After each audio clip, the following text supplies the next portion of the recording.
He's in the green room, everybody.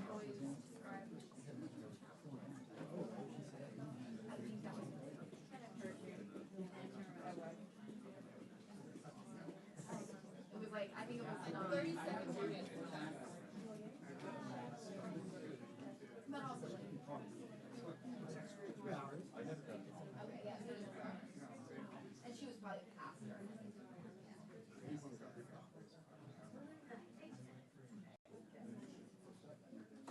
Heads up.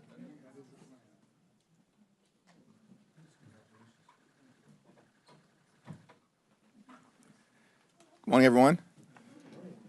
More than 18 months into Donald Trump's presidential term, the verdict is clear. Donald Trump and House Republicans have failed the American people. Costs haven't gone down in the United States of America, costs have gone up. ICE is completely and totally out of control, spending billions of taxpayer dollars to brutalize and kill American citizens and to violently target law-abiding immigrants. The Trump tariffs have cost the American people thousands of dollars per year in additional expense. Republicans have enacted the largest cut to Medicaid in American history, and as a result, hospitals, nursing homes, and community-based health centers all across the country, particularly in rural America, are on the brink of closure. Republicans have refused to extend the Affordable Care Act tax credits, putting in jeopardy the health insurance of more than 20 million Americans and causing premiums to skyrocket, in some instances, more than $1,000 in additional expense per month.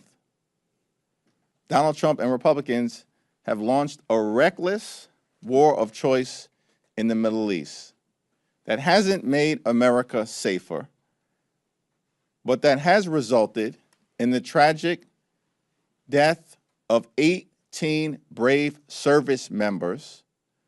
Hundreds more have been seriously injured, including confronting the possibility of traumatic brain injury for the rest of their lives. More than $100 billion in taxpayer money has been wasted by Donald Trump over in the Middle East, a war that he promised never to get us into.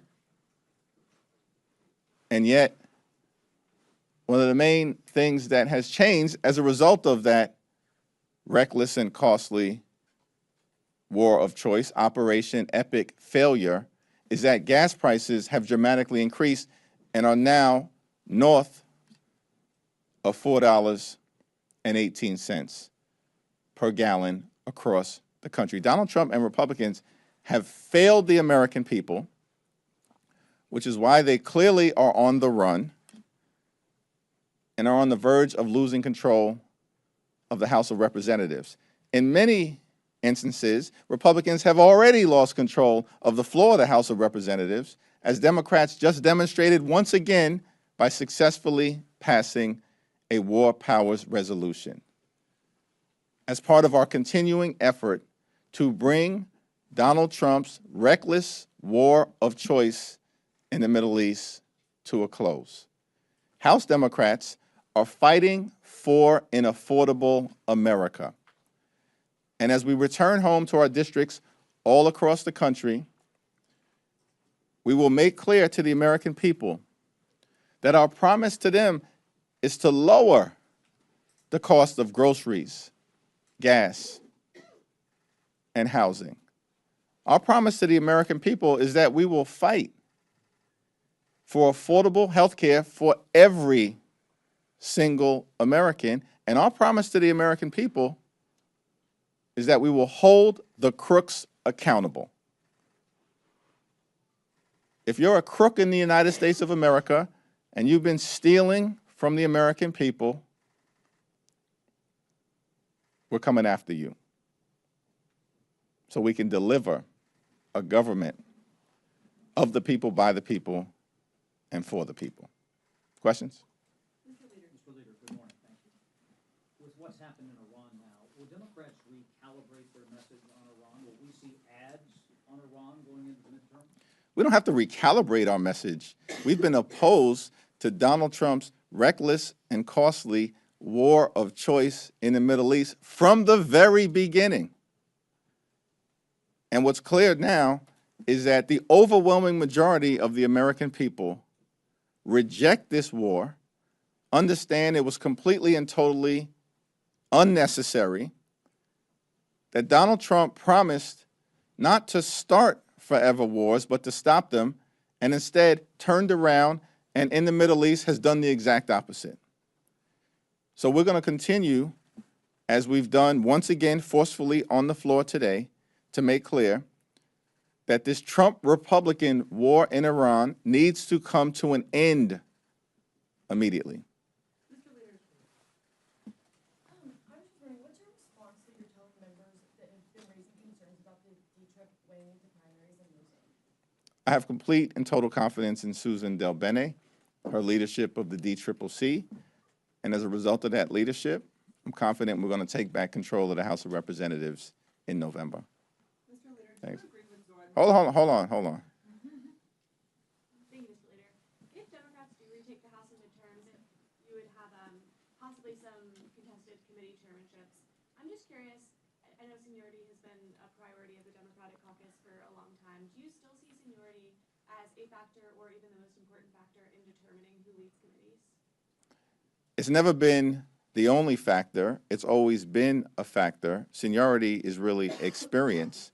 Experience should translate into whether you've been able to deliver effectively in leading the committee. And the caucus is going to work its will as we move forward. At the end of the day, we can't put the cart before the horse. We got to still go out and win this thing in November. And we're going to do everything possible to do just that. We have great candidates all across the country. DCCC, once again, just announced second quarter, we outraised the Republican National Campaign Committee. House Majority PAC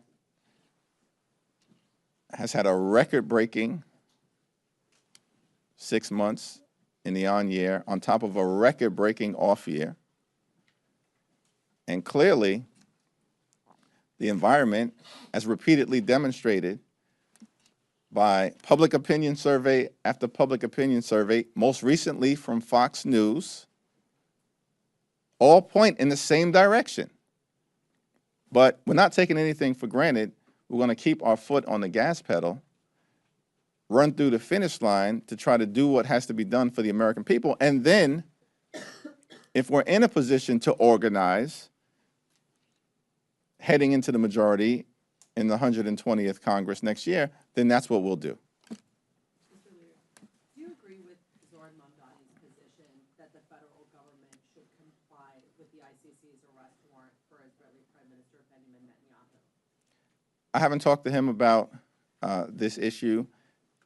He's been very vocal on the issue.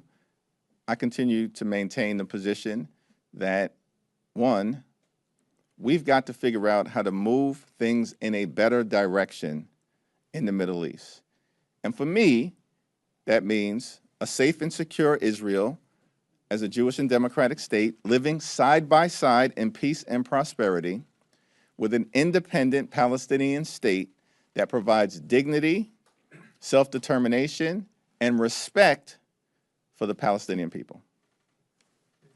Thank you, Mr. Leader. The president today is going to be at the EPA rolling out an announcement about the ratepayer protection pledge, which he says AI companies are going to be making commitments to lower costs and protect consumers from the cost of data centers being built in their neighborhoods.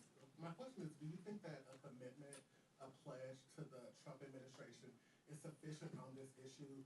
A lot of consumers are concerned about not only the economic impacts of data centers being built in their neighborhoods, but the environmental impact. Is that something that you think can be subdued with a commitment, or is that something that Congress is going to have to do legislatively? Congress is ultimately going to have to legislate in this area with respect to artificial intelligence generally.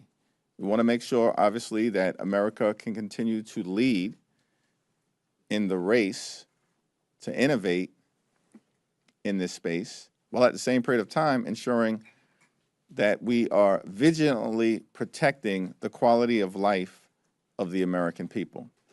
You know, under the leadership of Ted Lieu, Josh Gottheimer, and Valerie Fouché, we have been engaging with stakeholders all across the country to be prepared to actually legislate in a serious way moving forward on all of these issues, because Donald Trump and the Republicans have dropped the ball. Thanks. Speaker Johnson's almost taken a page out of your book lately and talking about similarly, you know, Team Normal versus Team Crazy as it relates to communism. How do you break through that message?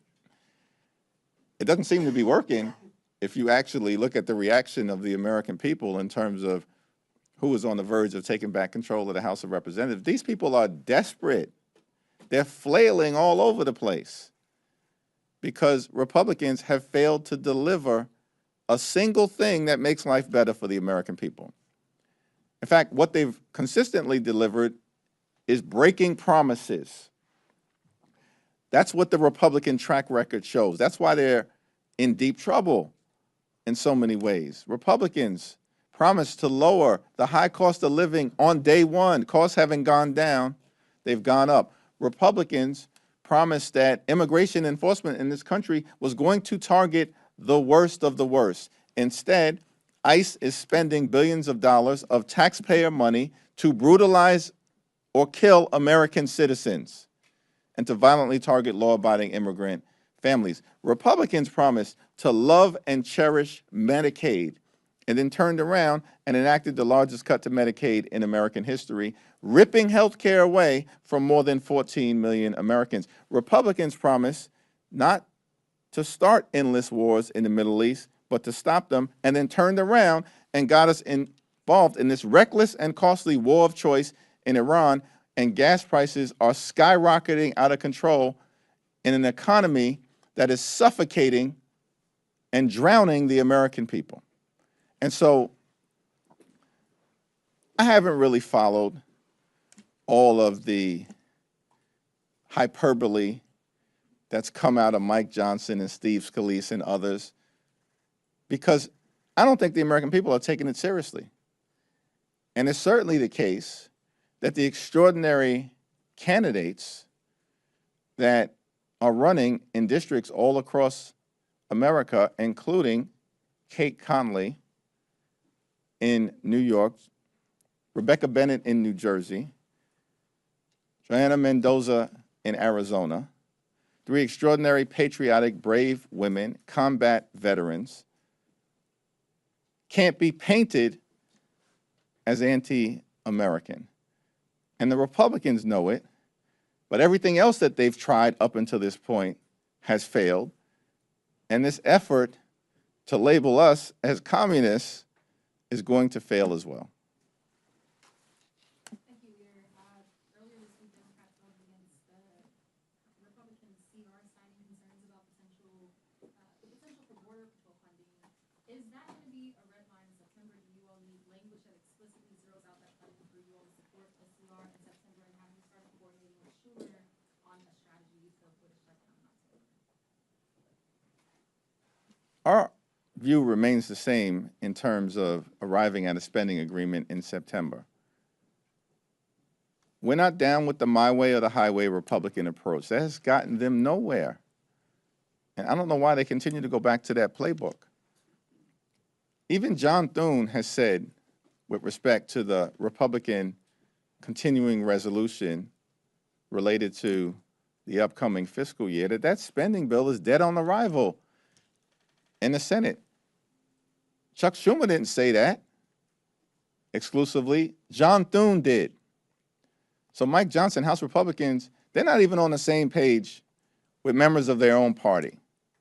The my way or the highway Republican approach will continue to crash and burn. It will fail. And so our view is the appropriators should sit down, led by Rosa DeLauro on our side, and enter into a bipartisan conversation about reaching an agreement that is actually designed to meet the needs of the American people. And if that can't be done in advance of September 30th, then we should enter into a bipartisan continuing resolution that gives the appropriators the space to actually enact a spending bill at some point prior to the end of this calendar year that lifts up the health, the safety, and the economic well-being of the American people. There was a meeting yesterday with the DPCC about messaging for the August district work period. Can you share what was told to members about that? Well, I'm thankful for all of the work that's been done by the Democratic Policy and Communications Committee.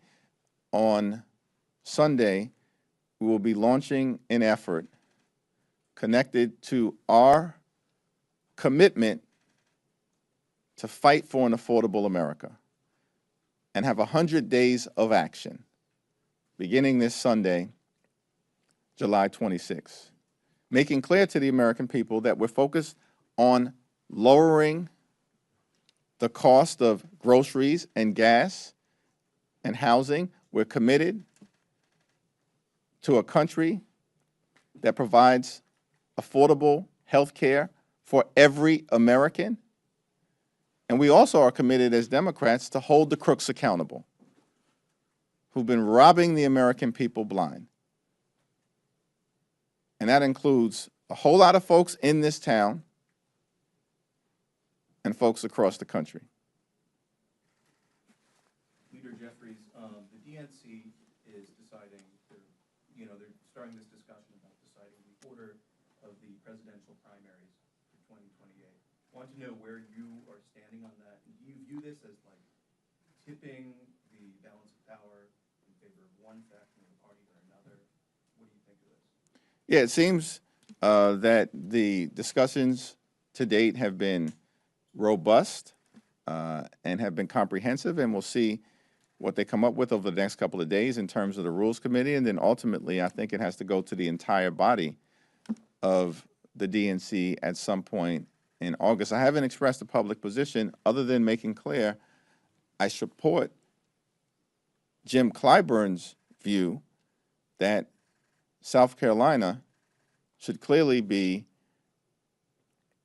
play a preeminent role, as it has done now for several presidential cycles, in terms of the early nominating process, particularly in an environment where we've seen the Supreme Court unleash Jim Crow-like tactics in the Deep South, trying to undermine the ability of African Americans to select the candidates of their choice.